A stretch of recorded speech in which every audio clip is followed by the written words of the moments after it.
em,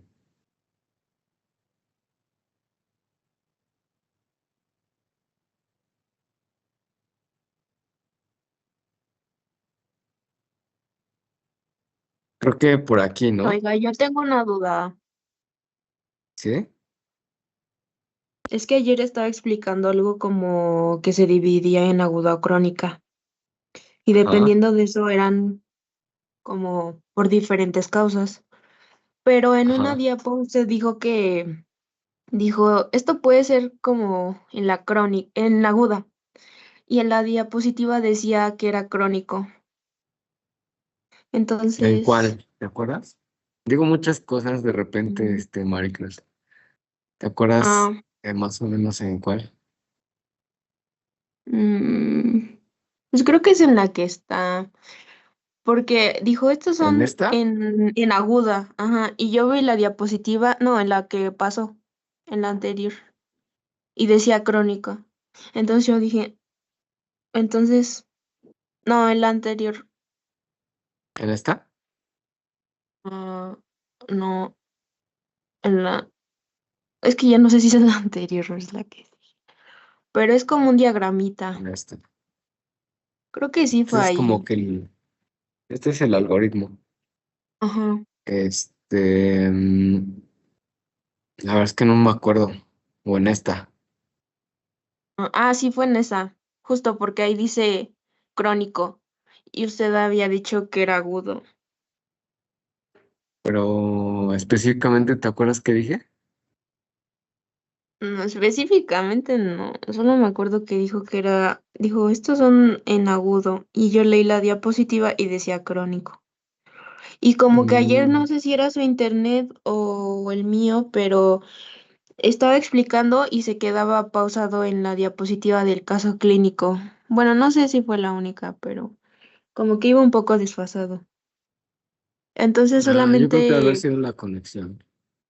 ajá, entonces le hago caso a la diapositiva, porque en eso había dicho que era agudo.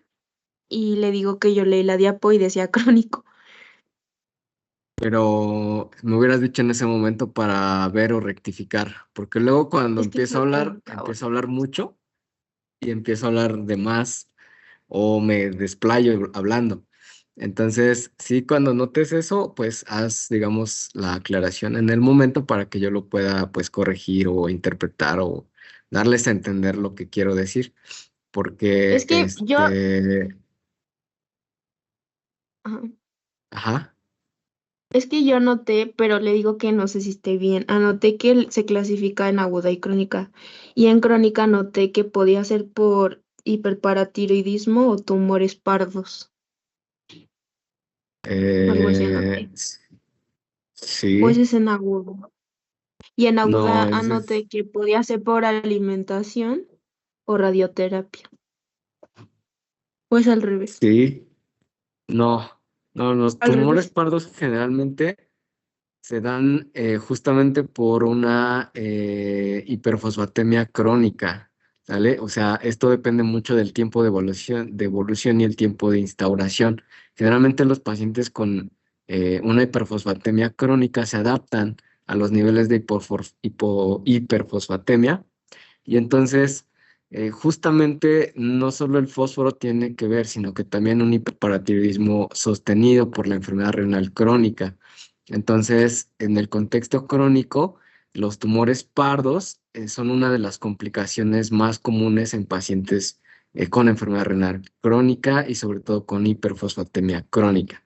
Pero no solo el fosfato tiene que ver también la PTH, un hiperparatiroidismo sostenido, regular, y que tiene pues obviamente tendencia a la elevación de la PTH. Entonces, ¿esto por qué? Porque el riñón básicamente pues ya no funciona. Entonces, si ya no funciona el estímulo que se está provocando acuérdate que la PTH tiene a nivel renal una de las acciones que es fosfaturia, o sea, eliminar fósforo. Si el riñón ya no funciona, pues ya no elimina fósforo. Entonces, a manera de que se va instaurando la enfermedad renal crónica, se está sobreestimulando la PTH. Y entonces este fósforo no se elimina porque ya no hay fosfaturia, se mantiene elevado y entonces una de las complicaciones en una hiperfosfatemia crónica es la aparición de los tumores pardos, ¿sale? Entonces, la verdad es que yo no me acuerdo. Digo, si es en el momento, háganmelo saber porque no recuerdo qué fue lo que dije. Y o a lo mejor igual iba desfasado, como tú dices, ¿no? A lo mejor lo dije algo en el contexto de agudo o crónico y a lo mejor se desfasó el internet, no lo sé. Pero si notas eso, pues házmelo saber en el momento, Maricruz, ¿sale? Entonces, Sí, gracias. hay que caracterizar justamente la hiperfosfatemia en el contexto agudo, ¿sale? En el contexto agudo, recuerden que muchas de las veces es una de las complicaciones más común, sobre todo en destrucción celular, por el contenido de material genético que hay, las cadenas genéticas que están prácticamente conformadas por fosfatos, ADN, etcétera.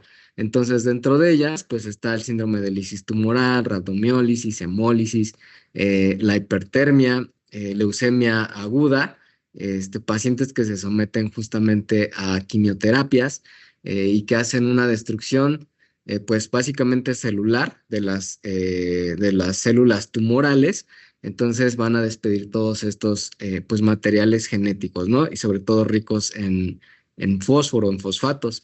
Entonces, en este contexto, pues es una hiperfosfatemia aguda, ¿no? Siempre por lo regular, en todos aquellos pacientes sometidos a quimioterapia, se toman laboratorios basales justamente para detectar que no hay alguna contraindicación, sobre todo medir la función renal, porque en aquellos pacientes que tienen tasa de filtrado disminuido no se les puede dar una dosis plena de quimioterapia o incluso se ajustan. Entonces, todos los pacientes deben de tener en el caso hablo de los pacientes oncológicos, siempre tienen pues, un gabinete de laboratorios basales, se les da su quimioterapia y posterior a la quimioterapia, precisamente por la destrucción de las células, pues tratar de identificar de forma temprana alteraciones hidroelectrolíticos, ¿no? Los más comunes es hipocalcemia, hiperfosfatemia, hiponatremia, hipocloremia, ¿no? Hablando en general de los electrolitos. Pero en este caso, la hiperfosfatemia es justamente una de las complicaciones agudas en el caso de pacientes sometidos a quimioterapia por leucemias o por síndrome de lisis tumoral, ¿sale? Evidentemente hay algunos trastornos que se incrementan en la absorción, pues justamente de suplementos ricos en fosfatos, como son pues algunos laxantes, incluso algunos antiácidos también llegan a tener pues complejos o moléculas de fósforo y que podemos llegar a tener una hiperfosfatemia aguda transitoria, ¿no? Se elimina el medicamento y prácticamente pues se restablecen los niveles de fósforo. Caso contrario, en el caso de la hiperfosfatemia crónica, el cuerpo se adapta, ¿sale? Siempre y cuando hay que tener en cuenta o confirmar esos niveles de fósforo elevados. ¿Por qué? Porque muchas veces se hemoliza la muestra, andan jugando o se tarda uno, pues muchas veces hasta un día. He visto muestras que están un día de la guardia tomada en la tarde-noche y los van a entregar hasta el día siguiente, ¿no? Entonces a veces ahí se embolizan pues las muestras y podemos llegar a tener una hiperfosfatemia pues em, ficticia, se puede decir. Pero en los pacientes con enfermedad renal crónica, pues siempre, básicamente vamos a tener dos cosas, ¿no? La tasa de filtrado glomerular disminuida y a través del tiempo, pues obviamente esto se ve más común en la consulta, obviamente. A través del tiempo, pues vamos a ir notando cómo se van a ir elevando los niveles de fósforo al mes, a los 2 meses o a los 3 meses. ¿Sale? Evidentemente, en el caso de que tengamos una función renal normal, entonces hay que tratar de protocolizar con otros estudios, ¿no?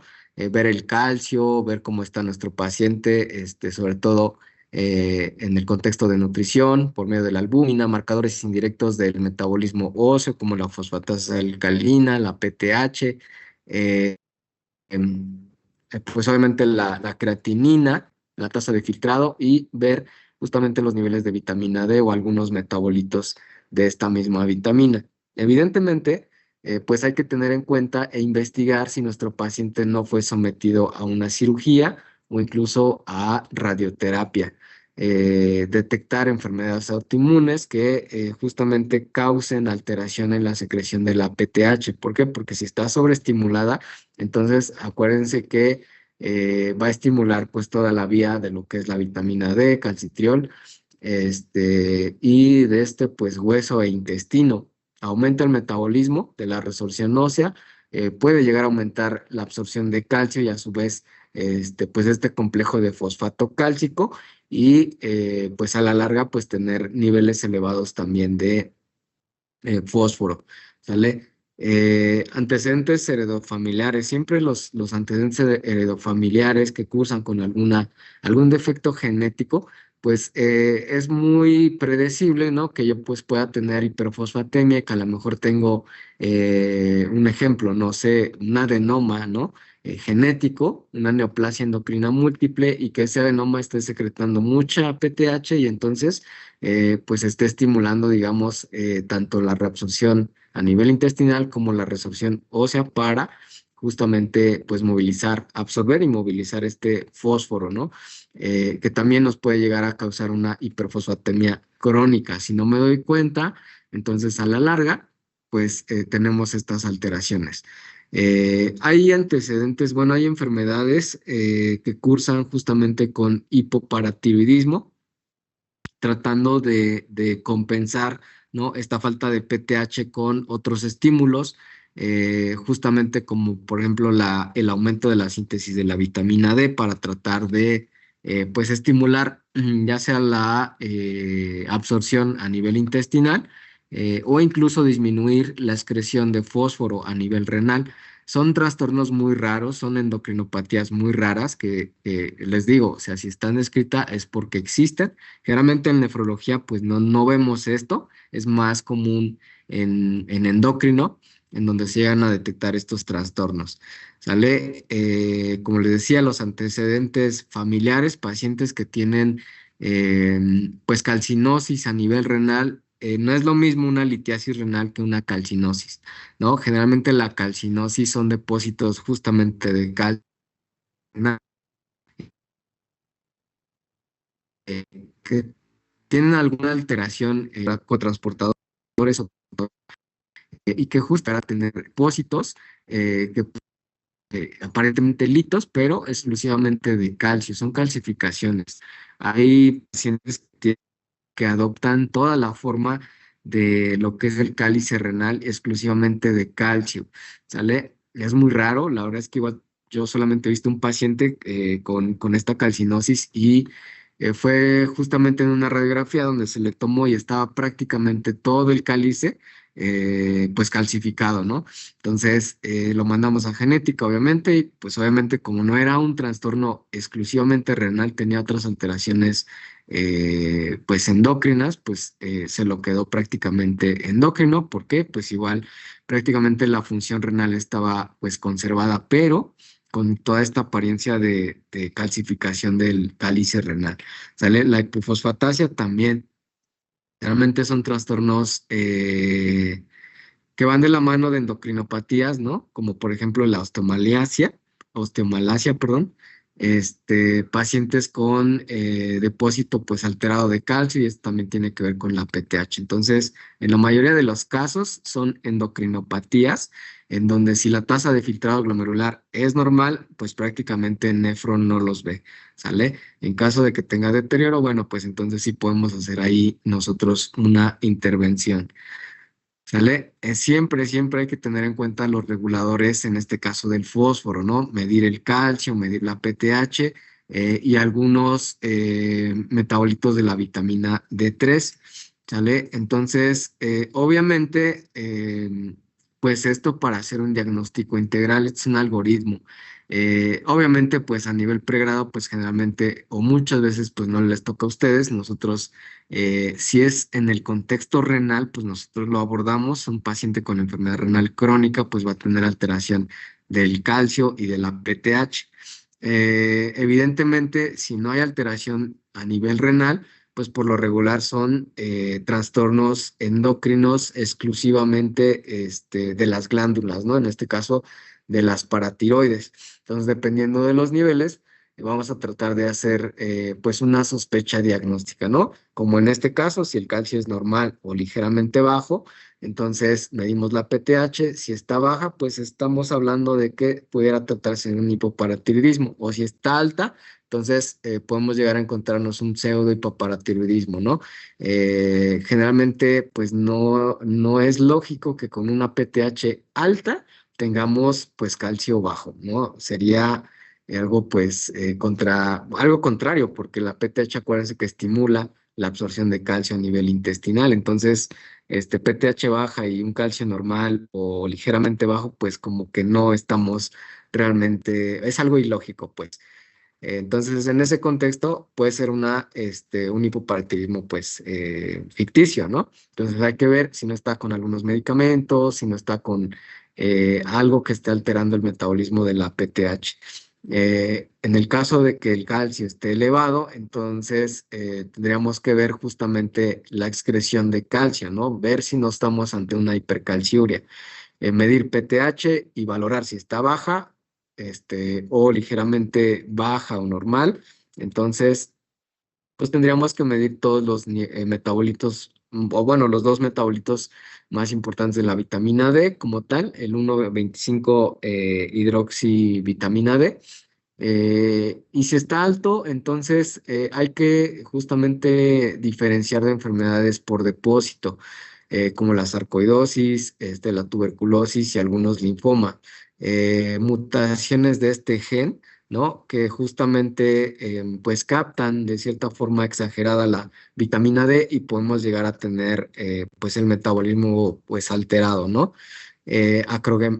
Acromegalia, que es justamente trastornos endocrinos, y pues alteraciones genéticas que tienen que ver con el metabolismo tanto del calcio como del fósforo, ¿sale? Hacer la diferencia de los pacientes, sobre todo en adultos mayores, ¿sale? Que tienen suplementación con vitamina D y que a veces pues no se miden o se les olvida medir la vitamina D en estos pacientes, y podemos llegar a tener intoxicación por vitamina D.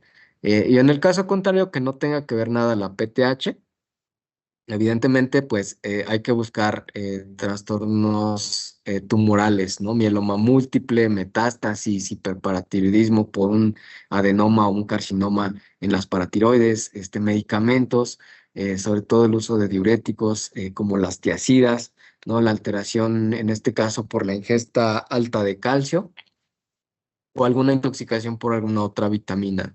Sale la hipofosfatasia, que también es un trastorno básicamente endocrino. Sale por alteración ahí en los receptores de fosfato y tiene que ver también muchas veces con el metabolismo del calcio. ¿Sale? Entonces, este es un algoritmo pues genérico, ¿no? Para darse una idea de la sospecha diagnóstica. Entonces, el tratamiento va a depender muchas veces de que si es aguda o de que si es crónica, ¿no? Evidentemente, si es aguda, pues tenemos que ver justamente, o más bien aumentar la excreción de los niveles de altos de fosfato. ¿Para qué? Pues para tratar de bajarlos, obviamente. Tratar la causa, ¿sale? Evidentemente, en el caso de un paciente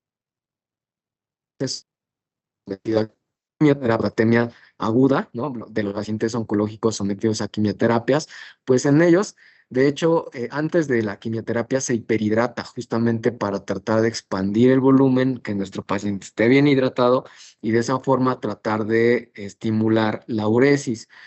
¿Por qué? Porque si estamos bien hidratados y si nos dan quimioterapia, pues nuestro riñón, vamos a decirlo así, va a tener la capacidad de poder aumentar la excreción posterior a la quimioterapia. Caso contrario, que no fuera así, entonces tenemos que hiperhidratar a nuestro paciente. ¿Sale? Obviamente, si nuestro riñón deja de funcionar, ya no hay excreción justamente del fósforo, entonces lo ideal es someterlo a terapia de sustitución, pues de cierta forma temporal. ¿Para qué? Para tratar de eliminar justamente el fósforo, ¿sale? Aquí también pues tiene otras alteraciones en conjunto, como la hipocalcemia, ¿no? Y esto también se trata en las sesiones de hemodiálisis. Podemos programar los niveles de calcio en la máquina y también corregimos tanto la hiperfosfatemia como la hipocalcemia. Es una cuestión ahí de programación en el caso de nosotros exclusivamente. ¿Sale? En el caso de que fuera crónica, pues tiene que ver mucho con la sintomatología. Obviamente, pues los niveles, si es crónica, pues vamos a estar viendo cómo van a ir con una tendencia alta. Sobre todo, les digo, esto se ve en la consulta externa, en aquellos pacientes que ya tienen enfermedad renal crónica, estadio 3, 4, o incluso que ya están en diálisis o hemodiálisis. Entonces se adaptan ellos al cuerpo y entonces aquí el manejo va a ser más integral. ¿Sale? ¿Cómo? Pues lo principal y lo ideal es restringir todos aquellos alimentos que tengan pues alto contenido en fósforo, ¿no? Todos los embutidos. A los pacientes les gusta tomar mucha Coca-Cola, entonces la Coca-Cola tiene altos niveles de fósforo. Evidentemente, pues uno conoce a los pacientes y sabe incluso qué pacientes pues tienen pues transgresión dietética, ¿sale?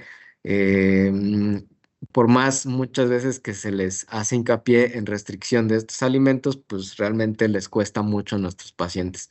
Si ya optimizamos la dieta, ¿no? Ya restringimos alimentos, entonces, y vemos que no mejora, entonces damos los quelantes de fósforo, ¿sale? O quelantes del fosfato. Y justamente hay de dos tipos, los cálcicos y los no cálcicos, y esto depende de su composición, obviamente con el calcio. Con los cálcicos tenemos el carbonato de calcio y el acetato cálcico. Generalmente se dan con las comidas para tratar de que a nivel intestinal estos quelantes justamente se van a pegar a los receptores, a los NAPI, todo, inhiben justamente la absorción de fósforo a través de otros. Tenemos el óxido de aluminio, el cebelamero y el carbonato de lantano. Son similares, ¿no? Se plegan justamente a los nápidos B y justamente evitan la absorción de calcio, ¿sale? Y si a pesar de eso nuestros pacientes no mejoran esos niveles de fósforo, entonces optimizamos la diálisis. ¿Qué está pasando? Si está en diálisis peritoneal, bueno, pues vamos a ver, ¿se está haciendo bien los recambios? ¿Cuántas veces al día se aplican los recambios? ¿Aumentamos el número de recambios? ¿O qué está pasando, no? En diálisis peritoneal.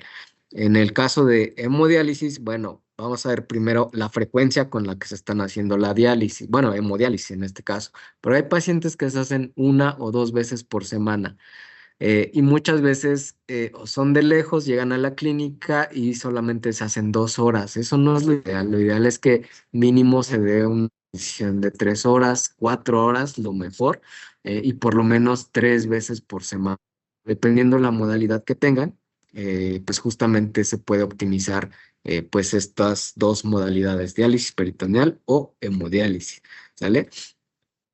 Entonces, estos son justamente las moléculas de fósforo en rosa y los quelantes de fósforo. Entonces, lo que van a hacer básicamente es que se van a plegar, ¿no? Se van a plegar tanto las moléculas a estos quelantes de fósforo y entonces justamente van a bloquear estos receptores que están en los enterocitos, los nápidos B, para evitar justamente la entrada de fosfato a las células y se vayan a la circulación. Ese es el principio básico de los quelantes o de cualquier quelante, ¿no? En este caso del fósforo. Eh, los inhiben, se bloquean y no se reabsorben.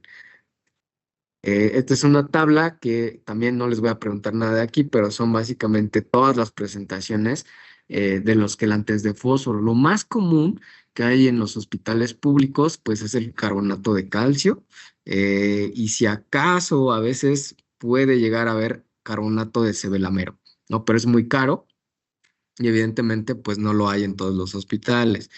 Eh, Otros de los quelantes de fósforo que se llegan a utilizar son justamente el carbonato de lantano y también ¿cuál otro? El acetato de calcio, ¿no? Son medicamentos que también llegamos a ocupar pero pues muchas veces no están en hospitales públicos, hay que comprarlos. Son medicamentos muy caros y si se dan cuenta, dependiendo la presentación, pues hay que utilizar muchas dosis. Hay veces que los pacientes con carbonato de calcio llegan a ingerir desde 3 hasta 6 tabletas al día. Imagínense, si tienen el fósforo alto, aparte son diabéticos, aparte son hipertensos, mal controlados, nuestros pacientes llegan a ingerir a veces hasta 15 medicamentos o 15 pastillas al día. Entonces, hay que tener un buen nefrólogo, un buen nutriólogo, obviamente para tratar de disminuir todos estos medicamentos. Y evidentemente, pues un buen paciente, ¿no? Porque a pesar de que se haga el esfuerzo médico o nutricional, muchas veces el paciente pues no coopera, no nos ayuda, no mejora y pues obviamente pues estas dosis se incrementan, ¿no? No solo estas, ¿no? También en el caso de la presión o algunas otras enfermedades como diabetes. ¿Sale? Entonces, solamente es para que lo conozcan, no todos los quelantes tienen pues efectos pues nobles, ¿no? Algunos, la mayoría de estos, justamente causan estreñimiento, ¿no? En el caso del carbonato de calcio, pues puede llegar a causar estreñimiento y también, evidentemente, pues elevación de los niveles del calcio, ¿sale? Entonces hay que estar checando todo eso. Estas son otras mismas presentaciones, ¿no? Vean el carbonato de cebelamero. No podemos llegar a utilizar desde 3 hasta 15 tabletas al día. Entonces es muchísimo para nuestros pacientes. Evidentemente les digo, no todos los hospitales públicos los tienen. Y si no los hay y es la mejor opción, pues los tienen que comprar, pero pues una cajita de a veces 20 tabletas o 30 llega a costar hasta 1,800, 1,500 pesos. Entonces, se acaba a veces en 2 semanas, 3 semanas. Entonces, imagínense, ¿no? Es un costo muy elevado para los pacientes y sobre todo, pues, si no se cuidan, pues también. Entonces, la hiperfosfatemia, sobre todo en los pacientes con enfermedad renal crónica, pues involucra un tratamiento integral. Va justamente desde preservar todos nuestros pacientes que tienen una tasa de filtrado disminuida, sobre todo a partir del estadio 3, tratar de preservar justamente la uresis. ¿Por qué? Porque a través de la uresis, sea poca, sea mucha, pues nos va a ayudar justamente a eliminar no solo el fósforo, sino también, pues evidentemente, otros electrolitos como el potasio y obviamente, pues el hecho de que tengamos uresis en nuestro paciente que llega a tener sobrecarga hídrica, pues nos ayuda justamente a eliminar el exceso de agua, ¿sale? Entonces, tratar de preservar nuestra uresis. Obviamente, pues residual, a veces son 500 mililitros, 400, 300 al día. Menos de 200, la verdad es que ya es muy poquito, ¿no? Pero más de 200, todavía pues es un plus, ¿no? Para el manejo. Pues tratar de orientar, no nosotros, sino el nutriólogo renal, de justamente optimizar su dieta, ¿no? Eliminar todos los alimentos ricos en fósforo, ¿no? Consumir el fósforo orgánico, preferentemente de origen vegetal, ¿sale? Pero este es un plan por nutrición renal, ¿sale? Si no mejora, a pesar de esto, a pesar de restricción de la dieta, entonces ayudémosle a dar, pues, quelantes de fósforo para evitar la reabsorción. Evidentemente, eh, recuerden que como estos pacientes, pues es un estuche de monerías, pues en ellos también tienen la PTH elevada. Entonces, tratar de disminuir la PTH para evitar justamente el aumento en la resorción ósea y que esto, pues justamente nos dé osteoporosis o osteodistrofia, pues justamente de etiología renal, ¿no? Se llama osteodistrofia renal porque justamente cuando ya no funciona el riñón, la PTH está sostenida de forma elevada y pues nos va a causar alteraciones a nivel óseo, ¿sale? Pero el problema es el riñón, ya no funciona. Eh, si ya mejoramos todo esto y a pesar de eso no funciona, entonces optimizamos la diálisis, ¿no? Hay que adecuarla de acuerdo a las necesidades del paciente, aumentar los recambios, aumentar el tiempo, de la diálisis peritoneal, aumentar el número de horas justamente en la hemodiálisis o el número de días a la semana para tratar de eliminar pues el excedente de fósforo que tenemos. Entonces, si se dan cuenta, pues es un manejo sumamente integral, ¿no? Que tenemos que estar pendientes de todo. Esto es básicamente lo mismo que ya les dije. Adecuar la diálisis, hacer cambios en la dieta, ver justamente cómo está nuestra PTH, tratar de limitarla, que no esté pues elevada de forma sostenida, y tratar también pues las alteraciones que se llevan a nivel del hueso, y también dar pues justamente quelantes de fósforo para evitar justamente la absorción, ¿no? Entonces, igual, pues es un manejo integral. Esta es una tablita de justamente cómo o cuánto se llega a eliminar en relación al tiempo de hemodiálisis y frecuencias, ¿no? Por lo regular, nosotros pues ya sabemos que ingerimos alrededor de 1000 miligramos al día a través de la dieta, y llegan a ser alrededor de 7000 miligramos por semana. De todo esto se va a absorber el 60%, ¿sale? Pero, pues, el 60%, digamos, de estos 7000 son 4200 miligramos, ¿sale? Evidentemente, pues, si nuestro riñón ya no funciona, pues no hay quien lo elimine, no hay fosfaturia. La excreción a nivel renal de fósforo, pues, ya está prácticamente disminuida y entonces tenemos que remover ese excedente de fósforo, en el caso de los pacientes con hemodiálisis, a través de lo que es las sesiones, ¿no? Una sesión generalmente, o más bien 3 sesiones por semana, generalmente eliminan alrededor de 800 miligramos, ¿no? Entonces, miento, una sesión elimina 800 miligramos. 3 sesiones eliminan 2400 miligramos por semana, ¿sale? Entonces, generalmente el excedente que tenemos son 4200 menos 2400, pues nos van a quedar alrededor de 1800. ¿Y cómo eliminamos esto si ya no podemos incrementar el número de sesiones por semana? ¿Por qué? Porque si las incrementamos, entonces también incrementamos el riesgo de mortalidad de nuestros pacientes. Entonces, este sobreexcedente, pues justamente implementamos pues la dieta, ¿no? Restricción en la dieta, e implementamos justamente los quelantes básicamente de fósforo, ¿no? Usamos carbonato de calcio, acetato de calcio, velamero, carbonato de lantano e hidróxido de aluminio, dependiendo de las dosis y el ajuste y en los niveles del fósforo, pues vamos a ir haciendo modificaciones. Entonces, son 3 pilares que se manejan justamente para pues manejar, digamos, la hiperfosfatemia. Dieta, diálisis, ya sea diálisis peritoneal o hemodiálisis, y el uso de fármacos quelantes de fósforo, ¿sale? Entonces, este es igual una tablita, ¿no? De cómo eliminan diferentes modalidades de hemodiálisis por tiempo en horas y tiempo en frecuencia a la semana o días a la semana, 3 veces por semana, con una duración de 4 horas. Nuestro paciente va a remover justamente alrededor de 1572 más menos 366 miligramos de fósforo.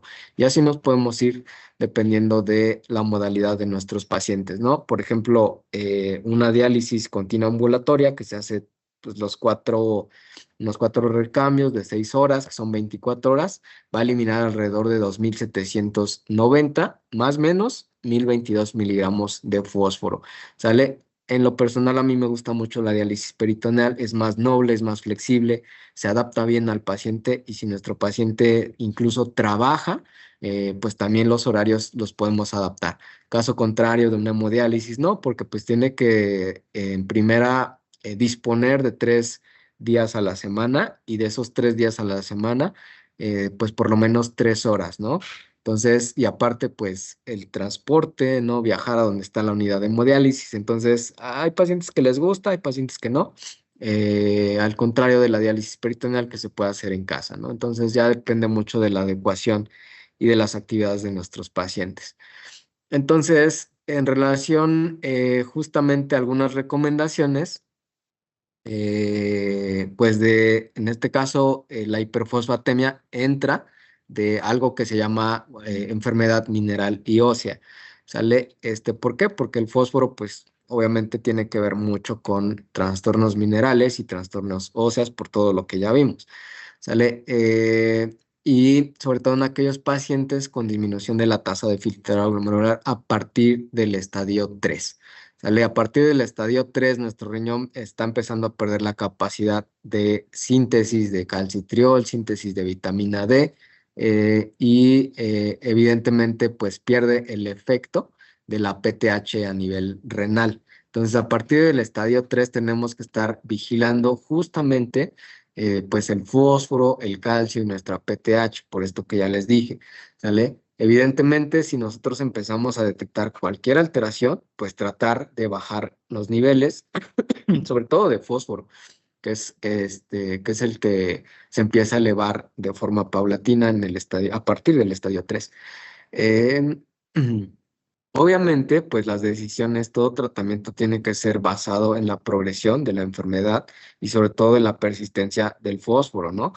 No es lo mismo un paciente que tiene enfermedad renal estadio 3, que empieza con unos niveles de 5 de fósforo y que le decimos, ¿sabe qué? Pues elimine esto de su dieta y lo citamos, no sé, en un mes y pues obviamente ese paciente puede mejorar.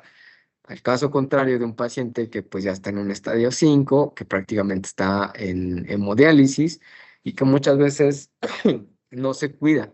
En estos pacientes es más difícil justamente bajar los niveles de fósforo y a pesar de que hacemos pues esos tres intervenciones que ya les dije en la diapo anterior, pues muchas veces persiste el nivel del fósforo alto. Entonces, evidentemente, pues no hay que, digamos, o más bien hay que continuar con su hemodiálisis, que es lo más seguro para eliminar el fósforo, ¿no? De forma práctica. Eh, Restringir la dosis lo más posible de los quelantes de fósforo cálcicos. ¿Por qué? Porque por los efectos adversos principalmente y por las dosis que pueden llegar a requerir nuestros pacientes. Les digo, hay pacientes que llegan a tomar pues hasta incluso 10, 15 tabletas, ¿no?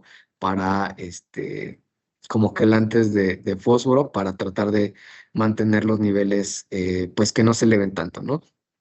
Y pues obviamente pues restringir la ingesta, ¿no? Tratar de eliminar todos esos productos derivados de los del fósforo inorgánico, no todos los embutidos. Eso sí es fósforo inorgánico, fósforo malo, entonces eliminarlos, ¿no? ¿Hasta aquí hay alguna duda de hiperfosfatemia?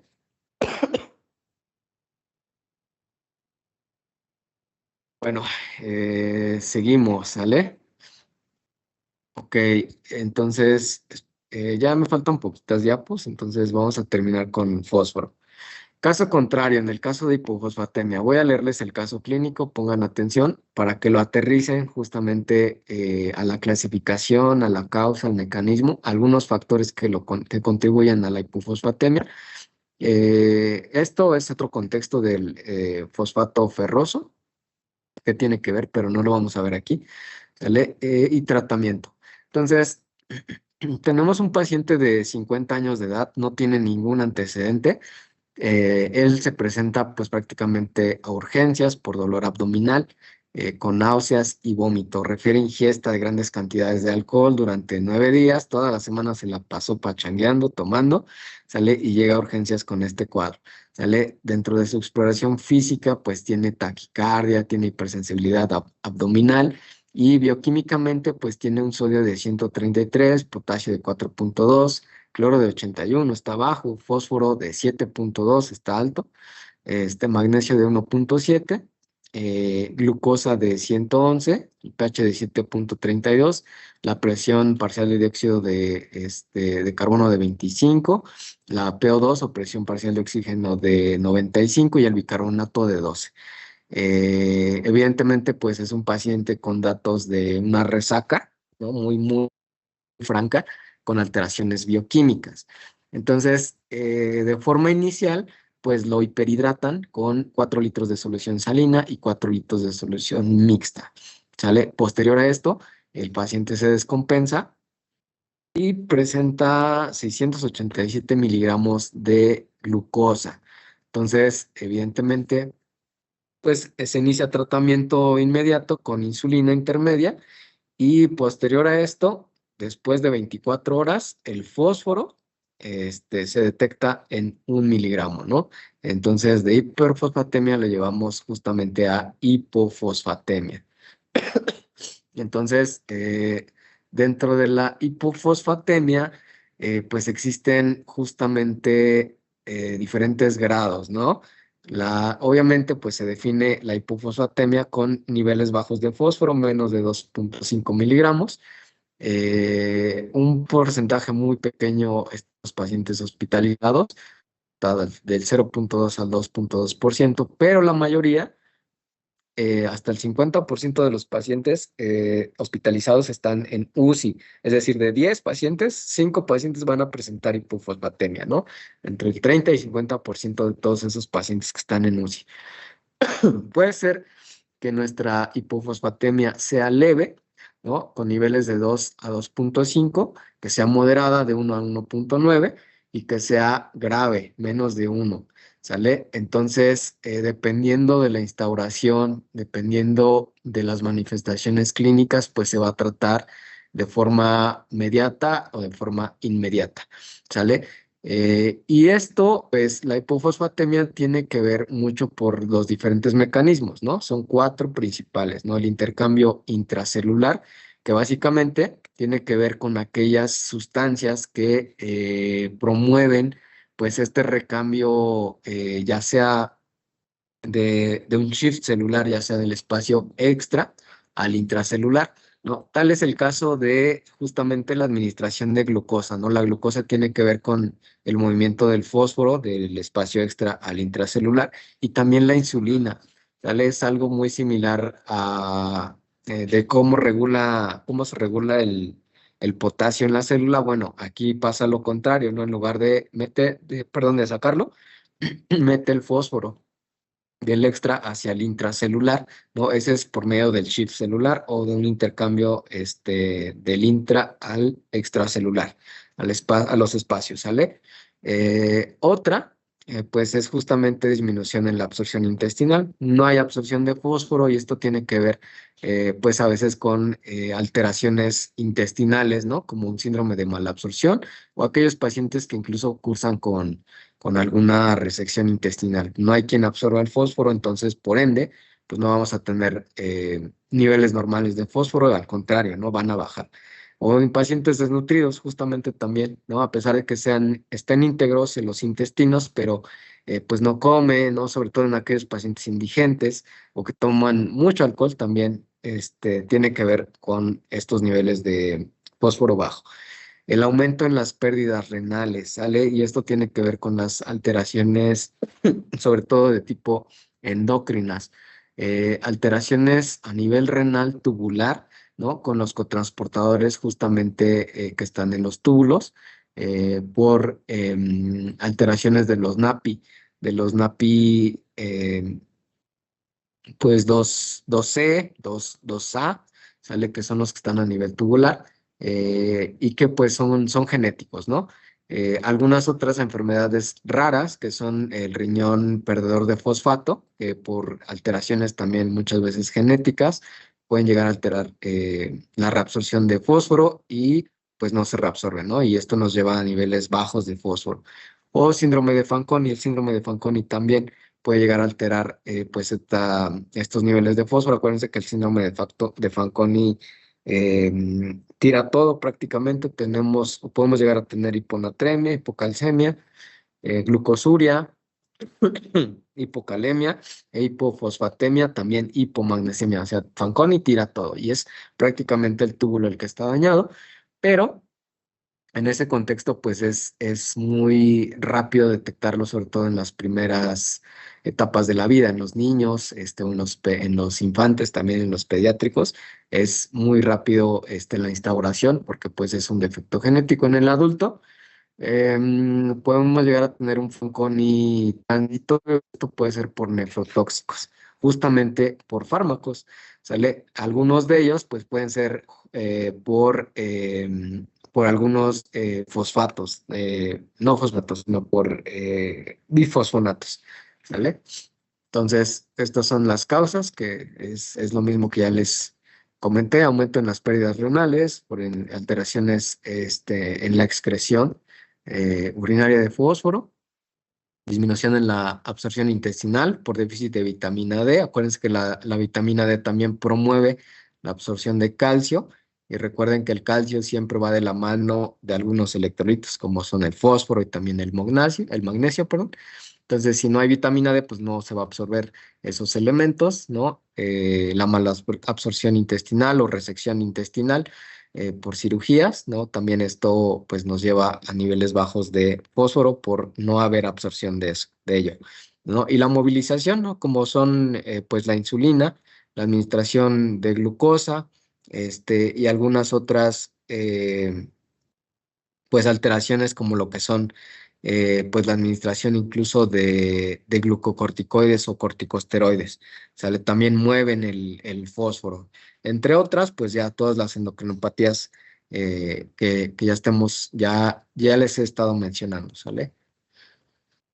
Esta otra tablita igual básicamente es lo mismo, ¿sale? Las causas comunes de hipofosfatemia, ¿no? Por disminución en la absorción intestinal, por redistribución interna, ¿no? Que puede ser el paso, pues básicamente del espacio extracelular al intracelular, ¿no? El incremento en la excreción por afectación tubular, no hay quien reabsorba ese fósforo y al contrario, pues elimina de más y pacientes críticamente enfermos por hipercatabolismo, sale sepsis, estados postquirúrgicos, trauma, ¿no? La hidratación con glucosa, que también puede ser también aquí que englobe en esta parte y en esta, ¿sale? Y pues la movilización por medio de los cambios en el pH, ¿sale?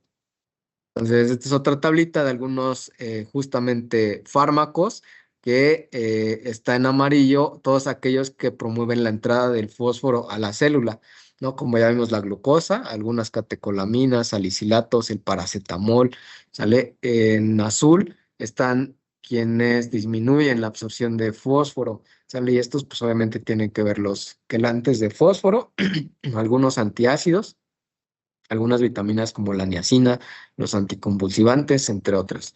¿Sale? Y el incremento de la excreción renal, pues caben aquí eh, justamente los fármacos nefrotóxicos, ¿sale? Como la anfotericina B, que es nefrotóxico, y esto pues puede disfuncionar el túbulo y pues obviamente hay aumento en la excreción renal. No hay reabsorción tubular, pero hay aumento en la excreción tubular, ¿no? Esto es otra tablita dependiendo de el mecanismo y justamente todas las causas que nos pueden llevar a hipofosfatemia dependiendo de su mecanismo, ¿sale? No lo voy a mencionar, son muchísimos, pero pues ya les paso las diapos y ahí los repaso. El cuadro clínico, como cualquier trastorno hidroelectrolítico, ¿no? Puede ser muy genérico, recordar que el fósforo, pues participa mucho, sobre todo en la síntesis de múltiples vías, sobre todo, pues está conformado en las cadenas del ADN, ¿no? Funciona justamente para la producción de oxígeno, funciona para la producción de energía como ATP, ¿no? A través de los eritrocitos. Entonces, algunas de las manifestaciones tienen que ver con esto y van desde afección del sistema nervioso central, como confusión, irritabilidad, ataxia, disartria, convulsiones a nivel neuromuscular, como debilidad muscular, rhabdomiólisis, trastornos en las células. En los glóbulos rojos, pues aumenta, digamos, la afinidad de oxígeno, porque si no hay producción o está alterada la producción de oxígeno, porque el fósforo no lo hay, entonces lo que va a hacer los eritrocitos, bueno, van a producirse de más y van a tratar de plegarse a todas las moléculas del oxígeno. Pueden llegar a causar hemólisis, disminuir obviamente pues la vida media y los leucocitos pues va a promover justamente la fagocitosis y la quimiotaxis. En el caso de las plaquetas también por alteraciones metabólicas va a haber una producción baja de plaquetas provocando pues trombocitopenia, ¿no? A nivel renal por algunas alteraciones sobre todo genéticas podemos llegar a tener hipercalciuria, hipermagnesiuria o hipofosfaturia y este aumento de la síntesis de vitamina D, vitamina D3. Sale dolor óseo a nivel del tejido óseo, raquitismo, osteomalacia, osteopenia, pero esto tiene que ver también con trastornos genéticos, ¿no? En niños, sobre todo. A nivel neuromuscular, pues también afecta a los músculos respiratorios.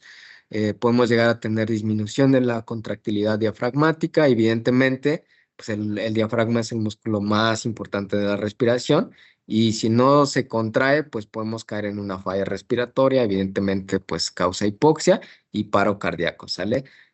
A nivel cardiovascular, pues alteraciones en el potencial de la membrana y esto pues se traduce en alteraciones de la conducción, viendo pues arritmias, ¿sale? Hematopatías también pues está asociado a niveles bajos de fósforo. Este es igual a la tablita, nada más que aquí está pues descrito de lo que pues prácticamente ya les dije. Siempre hay que tener en cuenta pues la historia clínica para tratar de hacer o llegar a la sospecha diagnóstica del por qué está causando pues este trastorno, ¿no? Una buena historia clínica, antecedente de alcoholismo, hospitalización, la dieta, si está comiendo bien o no. Hay que ver la exploración física, qué trastornos podemos encontrar. Obviamente el laboratorio pues hay que tomar en cuenta los reguladores del fósforo, lo que es el calcio, PTH y vitamina D. Y si es posible, pues medir justamente la excreción fraccional de fósforo. ¿Sale? ¿Por qué? Porque si no estamos excretando mucho fósforo, quiere decir que nuestro túbulo está íntegro, ¿sale? Y es menos del 5% y entonces la causa puede ser extrarrenal, ¿no? Como estas, por ejemplo. Caso contrario, que si estamos excretando de más, quiere decir que nuestro túbulo pues no está reabsorbiendo y está dejando pasar el fósforo de más del 5%, pues exclusivamente el daño puede ser tubular, ¿no? Esta es la fórmula, no la voy a mencionar, ¿sale? Y obviamente complementarlo con estudios de imagen, ¿no? Ultrasonido renal, TAC, resonancia si lo amerita o incluso pues hacer un gamagrama renal, ¿vale? Mm, Bueno, esto es igual algo de lo que ya les comenté, ¿no? Ver la fracción excretada de fósforo, ver los niveles prácticamente de calcio, si están bajos, pues podemos estar ante un hiperparatiroidismo, si están elevados, pues un hiperparatiroidismo primario, que el problema está en las glándulas paratiroides, y si está normal, pues puede ser que nuestro problema esté exclusivamente a nivel renal, con un síndrome de Fanconi, por ejemplo, o que tengamos afección por fármacos nefrotóxicos como el tenofovir, por mencionar alguno. ¿Sale? Si está disminuida, pues acuérdense que el problema no es renal, ¿no? Y que tenemos que buscar fuera del riñón. Algunos síndromes, pues, de mala absorción, por ejemplo, ¿vale? O incluso por alteraciones, pues, en el pH, ¿no? Como la alcalosis respiratoria, ¿no? Entonces, son todas las causas, pues, a nivel renal, que son estas, y extrarrenales, ¿sale? Evidentemente, siempre caracterizar, confirmar la hipofosfatemia, perdón, ver qué complicaciones clínicas nos estamos encontrando en este paciente o en el paciente con hipofosfatemia, ¿no? Tratar de investigar todo lo posible, medicamentos, herbolarias, cirugías, radiación, etcétera, antecedentes heredofamiliares, sobre todo en aquellos pacientes que pues a lo mejor mamá, papá les dicen, ah, pues sí, yo tenía ya trastornos del fósforo. Entonces seguramente los pacientes pues ya se saben, muchos se saben con trastornos genéticos, por mamá, por abuelo, que padecieron alguna enfermedad similar, ¿sale? Entonces sospechan incluso ellos mismos te dicen, seguramente tengo esto porque mi papá pasó esto, mi abuelo tuvo esto, entonces es probable que tenga esto. Y sí, la verdad es que sí, así suele pasar. Y obviamente, pues estar pendiente de todos los parámetros bioquímicos, ¿no? Que ya comenté. Entonces, siempre hay que ver justamente cómo está nuestra tasa de filtrado glomerular, porque si es normal, pues lo más seguro es que podemos estar ante una hipofosfatemia pues aguda, o si está pues ligeramente disminuida, pues puede ser que nuestro trastorno por hipofosfatemia sea la mejor enfermedad renal. Les digo, hay pacientes que tienen enfermedad renal crónica y lo lógico es que sería hiperfosfatemia, pero son pacientes desnutridos, ¿no? Y podemos llegar a encontrar justamente hipofosfatemia. Entonces, yo creo que le vamos a dejar hasta aquí. El octavio me falta un poquito. Entonces, ¿hasta aquí alguna duda? Si no hay dudas, pues nos vemos mañana.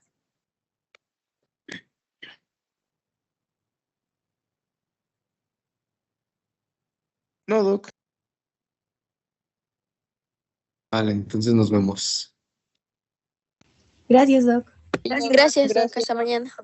Gracias.